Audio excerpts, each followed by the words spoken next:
Hello, so my name is Talisha Mobley and I am interviewing for the K through 12 teaching position.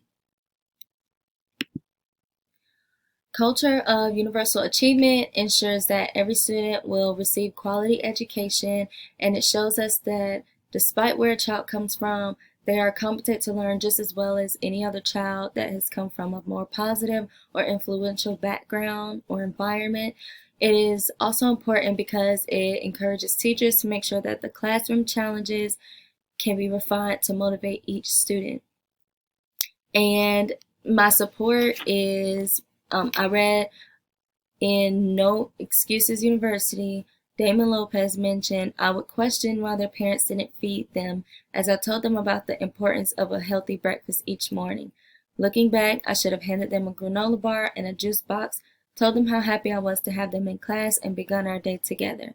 And this quote really stuck with me because this has been one of the things that influenced me to have a little more character in my classroom as a teacher. I want to make sure that my students have everything that they need from me and that I can be that supportive person that they have away from home. Also, like if there was a child that I know is underfed at home and they come into the class, I could just hand them a granola bar, have them eat it outside the classroom so they don't be embarrassed. Give them like 5 minutes because I know that the distraction that it could cause. They come in, they're underfed, they're upset from their environment at home. They are I give them too much work and they're just overwhelmed. It can help kind of refine all of those challenges that could potentially come up. And that's what I want to do, as well as make sure that my students are okay in my classroom and that they can see me as somebody that they could come to and talk to in confidence. So I have 4 21st century skills. My skills consist of collaboration, critical thinking, communication, and technology. So collaboration is one of the 21st century skills that I possess. I will use this skill to collaborate with teachers during staff meetings, and this will give me an opportunity to gain more insight and implement the insight and the things that I've learned into my classroom. And as I show my students how I'm collaborating with the other teachers, they can begin to kind of follow in my footsteps and collaborate with one another and grow and learn from each other. Critical thinking is also another skill that I will use to help me make good decisions, solve problems, and develop foresight. As I lead by example, my students will be able to do the same just like with collaboration. For communication, I will teach my students how to be good communicators through discussions. My students will be able to share ideas and talk things through with one another because they'll develop some really good communication skills.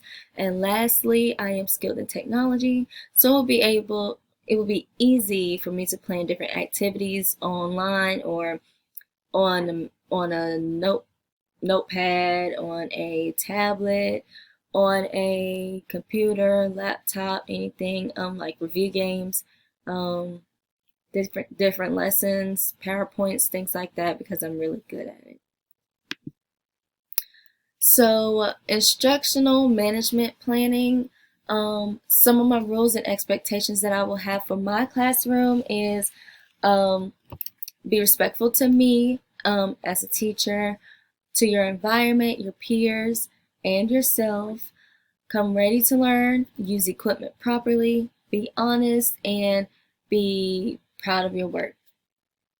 And my role for my learners in the classroom is for them to be accountable for their learning. They will be responsible for paying attention, completing assignments, staying involved, participating, and asking questions when they arise. My role as a teacher is to create a productive learning environment. I will have a classroom physically set up for a productive learning environment with collaborative working groups, and my expectations will be clear so that students will not miss a beat. And again, I can be that support system for my students that they don't have at home or that they may have, but I could be that support system away from home. Lastly, I can engage and motivate my learners.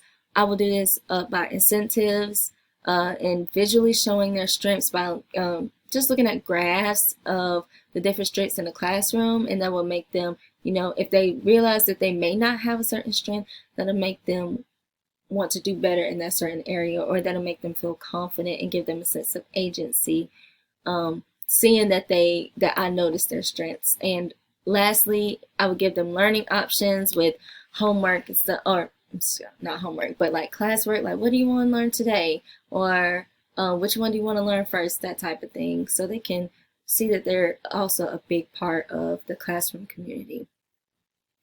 In the article, How to Develop Positive Classroom Management, Evanthea Shipstead assert, taking time out for this simple step can prevent a lot of misery in the long term, which is instructional management planning. Experienced educators suggest engaging students actively in the process of determining a set of class rules. Taking this preventive measure creates a positive climate from the start. So I do believe in starting positively, it will continue positively and end positively. Collaboration is important because it offers the opportunity for everybody to be a teacher and a learner. It enables us to teach efficiently and effectively as teachers. It is also important because some techniques that other teachers use could also work in my class, regardless of the subject, and I will use collaboration as a great way to develop great relationships with my colleagues, which is a really important thing, especially since I have to work with them every day.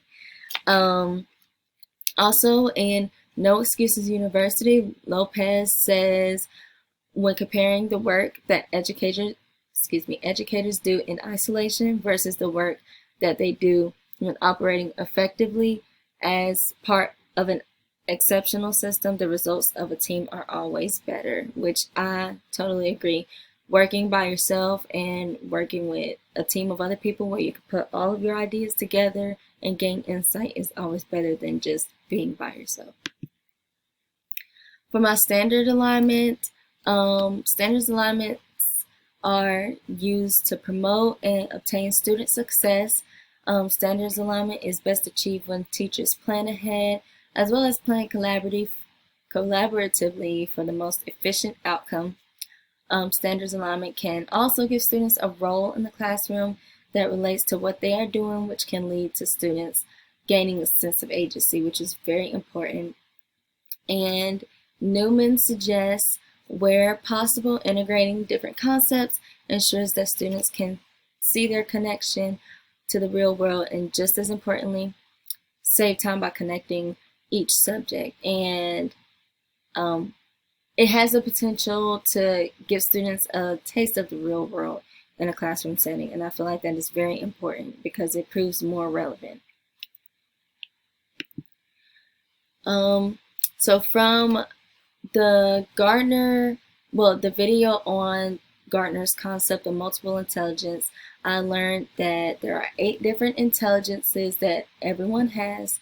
Everybody may not have the same intelligences, but we all have at least one. So there's logical or mathematical intelligence, linguistic intelligence, spatial intelligence, music intelligence, bodily kinesthetic intelligence, interpersonal intelligence, and naturalistic intelligence. Multiple intelligence shows that there is not only one type of intelligence like most people think. It is a concept that can allow students to know their strengths, and it would give me the opportunity to include them in some of my lessons. And for me, it is important for me to understand because I will have a class full of different learners, and I want to show them that different learning styles can actually coexist in the same classroom. So in an article I found, or a scholarly article I found by Brandon Schur, she mentions each of the multiple intelligence can serve as delivery routes to personalize important cognitive and emotional processes underlying learning, such as attention, memory, motivation, creative cognition, problem solving, and understanding. Multiple intelligences could also be used to get students to better understand certain material. For assessments, in my classroom, just a few examples of some assessments that I would present to the class will be for formative. It would be class discussions. That way I can observe and see who's really getting the material and who really isn't talking as much, who I need to pay more attention to, and just getting a grasp of how each student is handling the material. And homework assignments is a good way for me to formatively assess my students. For summative assessments, I will make sure that they are well equipped for them, and final projects will be a great example of a formative assessment that I would do. As Lopez mentioned in No Excuses University, as teachers, we should give our students a sense of agency, which I've said before, and we should really tell them why they're doing the assessment so they can know that it's just not for no reason, or it's not just busy work, and how important their role is in the assessment. For data, sharing data is not always an easy task for any teacher, especially if it's not good data or if they don't feel like it's good data, but it would be good to share that data so that they could get feedback from other teachers, and it would create a positive collaborative environment that can help each teacher feel a little more comfortable about sharing their data. And the 3 pillars of data management are very important in creating a positive teaching experience also. And in No Excuses, Lopez mentions, no doubt sharing data with your colleagues is an activity that requires a lot of trust, but he is really saying, like, he highly recommends sharing data because you're kind of creating a culture that is really collaborative and respected and trustworthy, and it will be valued by almost all of the staff members. I am the best candidate for a K through 12 teacher because I'm informed and I'm ready to implement the things that I know and that I've learned in my classroom and put things to work. I'm eager to grow as a learner. I'm really excited to collaborate with other teachers and learn from them because I know that I cannot do it all on my own. I know that I will need other teachers to learn from. And lastly, I'm creative and I have a passion for teaching. I have a passion for seeing students grow, teachers grow, just people grow in general, and being able to be that important asset in their life and in their community is really important to me. And I'm the best candidate, and I really hope that I can join your team one day. Thank you.